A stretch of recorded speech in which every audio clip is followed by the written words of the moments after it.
everybody, it's Mike Jeffers, Chicago Jazz Magazine, ChicagoJazz.com. Welcome to episode 133 of Talking Jazz. We are back here at Johnny O's, and I am so happy. Mike Staron is with us, the great bassist from Chicago. Not only that, he has this new group called Four Dimensions Ensemble. You guys are like tearing up social media. It's unbelievable. We're going to get into all of that. But first, Mike, thanks for making it to Johnny O's. Oh, thank you, Mike. This is a great place. It's kind of like a time warp, right? Yeah, I want to hear these walls talk someday. Oh, man. Well, Mayor Daley's, the old Mayor Daley picture over here, so it's probably bugged. So Mike and I met back in the 90s. We were playing some great gigs, some crazy gigs, and everything in between, as is normally the case with jazz musicians here in Chicago. But I remember Mike, he can play straight ahead, he can play avant-garde, shall we say, you can play everything in between, plus blues, rock, jazz, upright bass, electric, everything. Plus you teach. Yes, I don't know if I have time to do anything else, but I mean, you got a lot of stuff happening. But then all of a sudden we connected on social media because he's got this new group, so the Four Dimensions Ensemble we're talking about, and you have like over 1 million views. Yeah, over 1 million views for 5 videos that we did on the 20th of May last year. That's unbelievable. I know. I can't believe it either. So let's talk a little bit about what the style of music is, because it's... Yeah. Well, you tell everybody. Well, what I wanted to do is create some 21st century music. And I was working with video, doing what you would call postmodern music. And postmodern music is anything after 1945. And that's like typical avant-garde is postmodern music. Okay.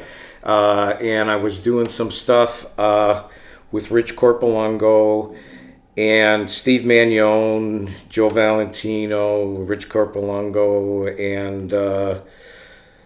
and I was manipulating these videos with the computer. And the next thing that I thought that the next step is to actually play live in the moment and have a human being improvise live in the moment with music. Like a dancer or something. A dancer, is exactly a dancer. Yeah. And then I was just gigging, and I think it was like 2017, I was gigging at this place. I can't think of the name of the place. It begins with an R, but I met Rose. I was playing this avant-garde music, and she came up to me. She was with somebody, and she came up to me, and she said that she liked the way that I played. She told me she was a dancer, and she seemed to be kind of informed about avant-garde music. So I just asked. It was like all meant to be suddenly. Yeah, I guess so. Unless she knew who I was in advance, but I don't think so. And then in March of 18, we did some videos over at Ward 8 because I know Cody Modere over at Ward 8. And he was doing some videos, black and white videos of me in this blues trio. Mm-hmm. And I just asked him, I had this idea of doing this stuff with a dancer, and I was working with this tenor saxophone, Bo Berry, in his trio, and Bo was the saxophonist, I was the bassist, and Jeff Fortin was the drummer. And so I got the three of us in rows, and we did some video, and it wasn't. And you guys were just playing, right? So we were just like get together and just try this out. Just playing, just. And Rose had never heard any of this stuff. No, she's improvising on the spot, just like everybody else. I mean, sometimes we would talk over things like. We would do, like, later on, like, we did a version of Maiden Voyage in 7/8. That's the one that really blew up, right? Didn't that get, like, No, the one that really blew up was, it was like a kind of a tribute to Hal Russell. It was, it was in a ternary form, and all it was fast with a bow, and then the middle section was pizzicato, and then the last section was fast with the bow, and that was the whole piece.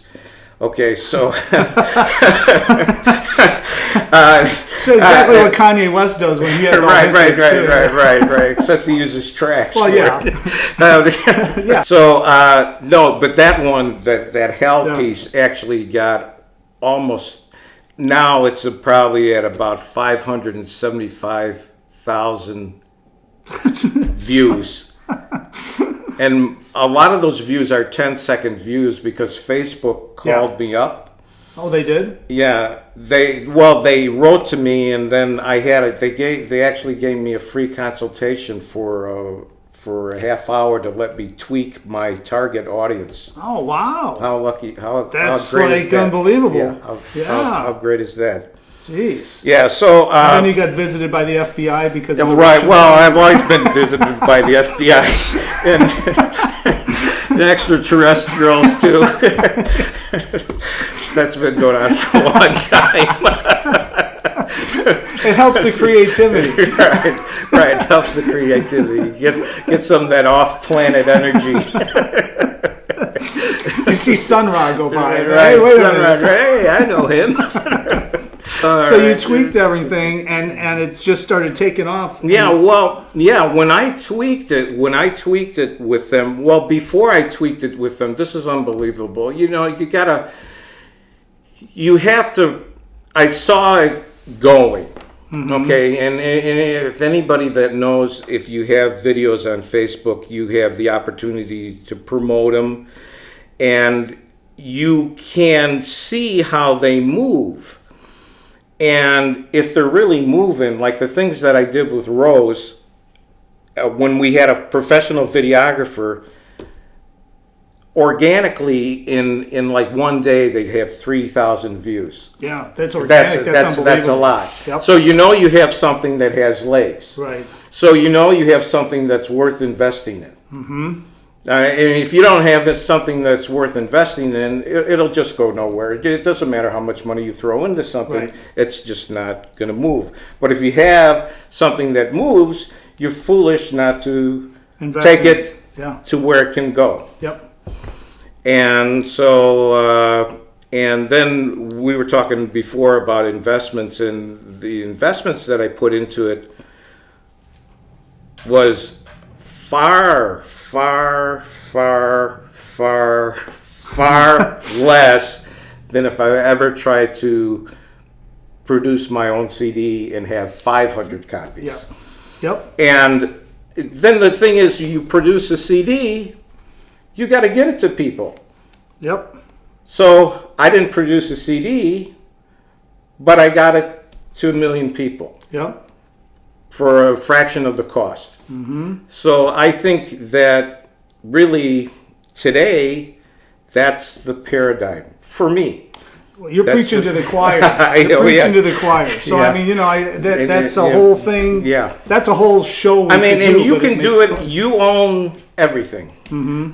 I own everything. I own. I mean, if there were any profits, I'd split it with the people that worked with me. Yeah. But technically, I don't have to pay a record company back. I don't have to go on tour to pay a record company back.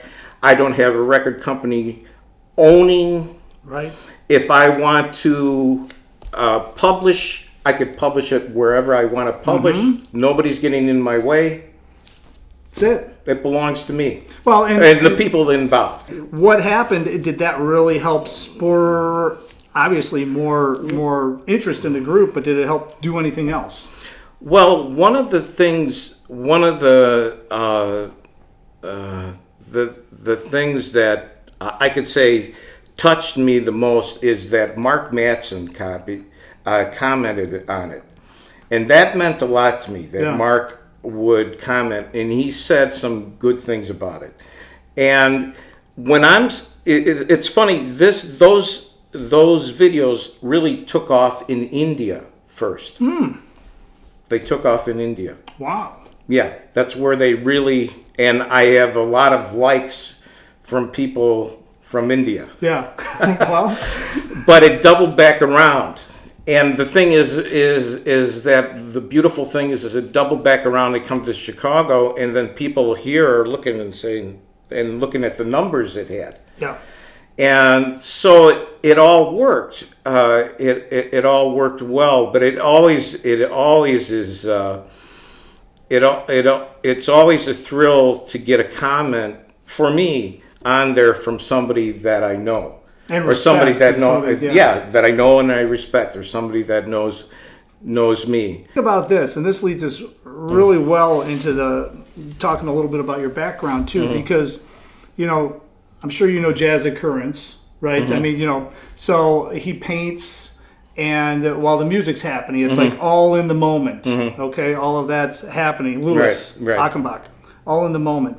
I mean, this is just another thing. She's dancing all in the moment. Right.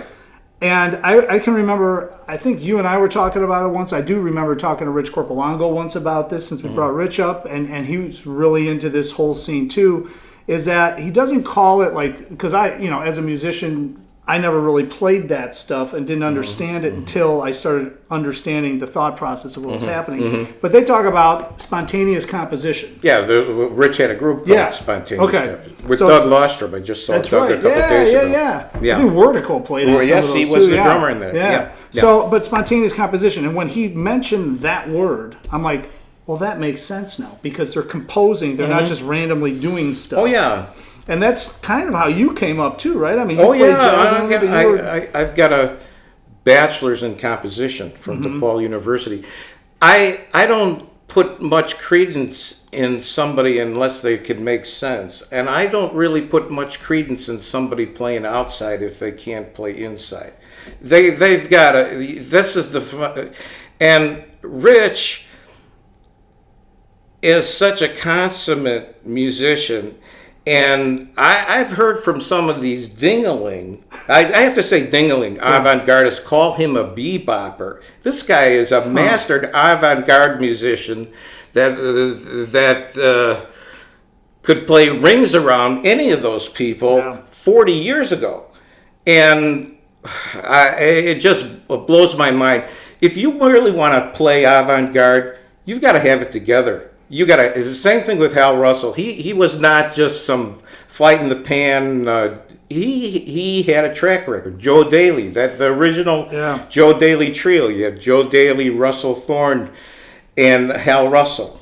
Okay, those guys were consummate musicians. You don't play avant-garde. You just don't make up sounds. That's what Rich calls gibberish. And a lot of guys, unfortunately, play gibberish. But Rich, I mean, I've done some stuff with Rich that it's unbelievable how it connects. It'll probably never connect with the general public, but musicians know that it's happening because he's listening to me and I'm listening to him and we're following each other. And I have this is another thing, I developed a workable degree of perfect pitch.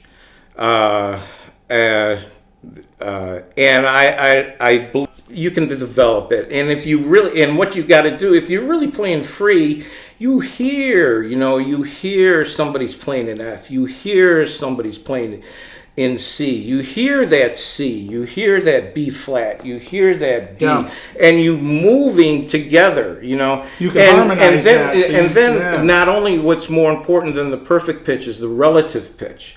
And the relative pitch, you hear it, you want to go minor, you want to go major, you want to play an augmented chord, you want to play a whole tone scale, you hear a whole tone scale, you hear somebody play a line, you follow it.